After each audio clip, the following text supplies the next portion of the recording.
So, I've been dating Chloe for about 6 months. She's incredible, but her mom, Diane?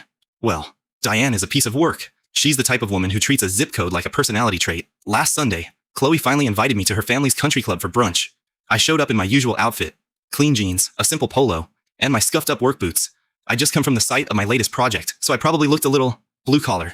The second I sat down, Diane looked at my boots like they were covered in radioactive waste. She didn't even say hello. She just leaned over and whispered, "Sweetie, did you forget there's a dress code? Or do they not have mirrors in wherever it is you live?" I just smiled and ordered coffee. Throughout the meal, she kept making these little digs. She'd talk about Chloe's ex, Preston, who was apparently a third-generation hedge fund manager. She actually asked me if I needed help reading the wine list, or if I'd prefer a Bud Light from the tap. "Chloe," she said loud enough for the neighboring tables to hear, "I just worry about your future. You can't build a life on potential. You need a man who understands equity and assets." She then turned to me dead serious and asked, "Do you even have a savings account? Or is everything you make going toward that loud truck in the parking lot?" I didn't say a word. I just let her pay the bill, which she did with a flourish, making sure I saw her gold card. Fast forward to Monday morning. I'm in my office at the development firm when my assistant tells me a tenant is downstairs, throwing a fit about their commercial lease renewal. I walk down, and who do I see? Diane.